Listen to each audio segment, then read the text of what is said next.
So Concord has basically been one of the most biggest laughing stocks in all of gaming, you know.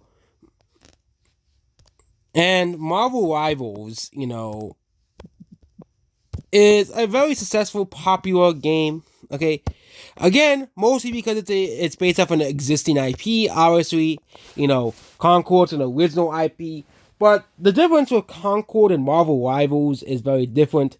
Is that Concord didn't really bring. They actually just straight up roasted Concord, saying the game didn't bring up anything unique in it as well.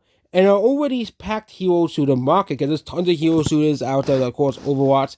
And also, let's not forget the fact that there's tons of live service games out there, like Fortnite, obviously being very popular to this day, PUBG, games like Roblox, okay? Concord is all, also Concord's $40. Like, Concord should have been free. I'm sorry, you know, but but even then, I think the game will still fail because nobody likes Concord. Nobody liked the character designs. Okay, no one liked the game. No one played the game. Okay, they need a stronghold that helps convince players that they are invested in something new. Concord is one of the biggest game disasters in history, alongside games like ET for Atari. I think Concord will be an infamy like ET for Atari as one of the worst games of all time. Okay, you know, yeah, but Sony had killed the game entirely and shut down its developer as well. And this year we had tons of games that failed. We had Suicide Squad failed, $200 million lost for Warner Bros. I bet, Dustborn was a huge, huge flop, okay, here. And also, let's not forget the fact that, you had games like Star Wars Outlaws and Dragon Age of Aragorn. Two more games that were huge, huge, massive flops in the video game sales, and these games were massive failures. They were, massive flops, and Marvel Rivals avoided a similar fate. It's a free-to-play game similar to Overwatch as well, and 10 million people played the game in just 3 days. Yeah, so they actually have a tier list for the game. For poor Black Widow, I mean tier, okay, but is that Concord didn't bring anything. Oh yeah, Concord just brought ugly characters. Okay, ugly characters. That's what Concord will be remembered for. Having ugly characters. Like, if you want people to play a game, you actually have to have good character design. Okay, there's a reason why a lot of the most popular and most iconic characters are pretty well designed. Like Kirby. Okay, like Kirby is a pretty well designed character because he's one of the, like, I think more people like Kirby as a character than like buy Kirby merchandise and play Kirby games. I think the most biggest example of this is Pokemon. Okay, even if you have never played a Pokemon game, I bet you have. I bet you have people who have never played a Pokemon game, but they still have a Pikachu plush because they thought it was cute. Okay, I know you're comparing people to animals, but Concord had animal characters. Okay, in the game. Okay, and had cat, and even put in cat goes in the game. Ugh. But Concord, or let's just compare Concord to Overwatch, okay? Overwatch's characters, whether you like them or not, are pretty iconic. Widowmaker, you have Soldier 76, McCree. Yeah, I'm using the original name. Sorry, Blizzard. Diva, obviously. Mercy. All the original Winston, all the original cast of Overwatch characters are very iconic because they're very well designed characters. And of course, some people say that Overwatch is an extremely woke game, but hey, at least Blizzard, when they designed all these, at least the original cast of Overwatch characters, I can't really say about the new characters, they knew what they were doing with these characters. They knew what they were doing with these characters. Heck, the Marvel Rivals made Squirrel Girl popular. Yeah, remember everybody made fun of Squirrel Girl because why? Like, what the fuck is Squirrel Girl? But heck, the game Marvel Rivals made Squirrel Girl popular. Okay, like there are people who actually like Squirrel Girl now because of this game.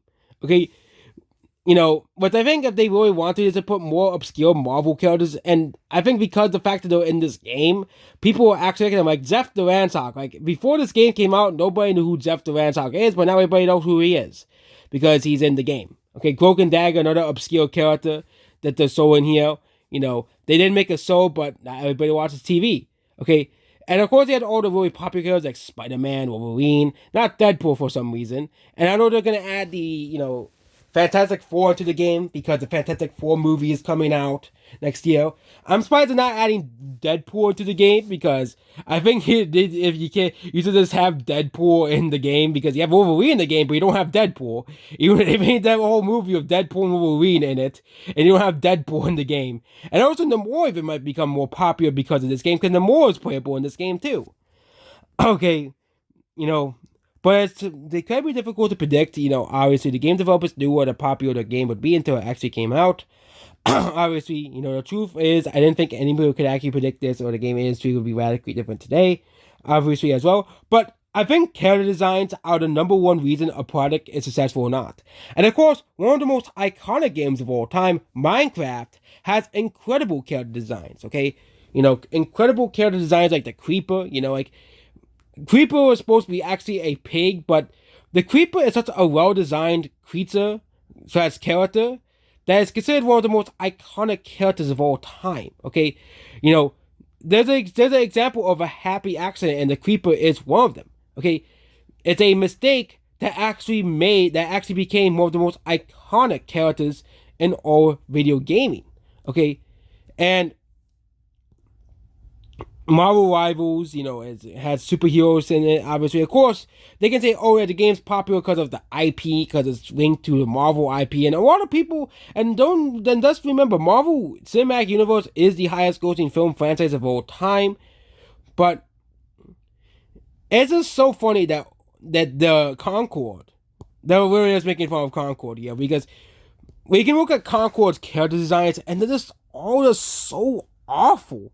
Okay, like you have, that Tracer ripoff, and you had that fat lady in the game. Like, ugh.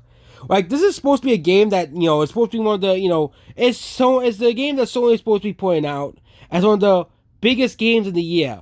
Okay, and it's not just Concord. You have Dragon Age: The Valley God, Suicide Squad. Like, I look at Wonder Woman in the game. Like, she looks ugly as hell in that game. Okay, like, why is Wonder Woman ugly in that game? Okay, like, why? Why does he look like that in the game? And yeah, Dustborn and its character designs. Of course, you have Dragon Age: The Valley God with that, as well. Even Star Wars Outlaws looks like a PS2 game.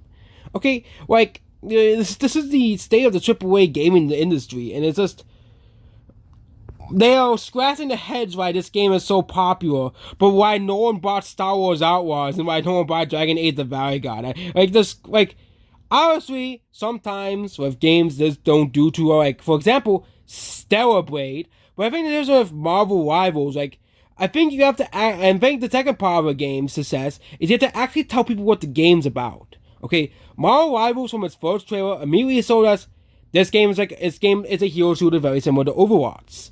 Okay, this is what this game is. Okay, it isn't like Stellar Blade. Well, if you heard from people online what Stellar Blade is, it's a game you play as a character with big boobs, and you fight, creatures and stuff.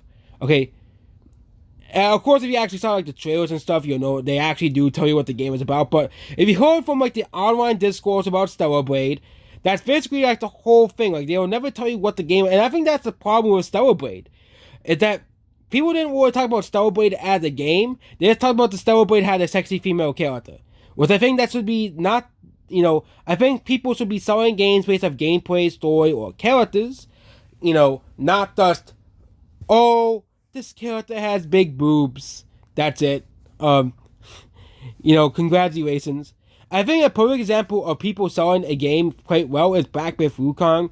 Well, hey, people know who the Monkey King is. Okay, people know this story. So yeah, the story accurately puts the Monkey King story, pretty well. So Final Fantasy VII Rebirth, like, obviously that game is massive fan service for Final Fantasy VII fanboys, basically. Of course, that game's not gonna sell extremely well, because Final Fantasy VII fanboys are not the majority of the Final Fantasy VII fan base. They are a large part of it, like Gen 1ers are, but kind of like with the Gen 1, Let's Go Pikachu and Let's Go Eevee, they of course tend to go towards the Pokemon Go audience, also towards the, Gen, the Gen 1ers too, because it was a 151 with just the Aurora forms and Megas put in as well. So it's mostly appeals towards Gen 1ers, okay?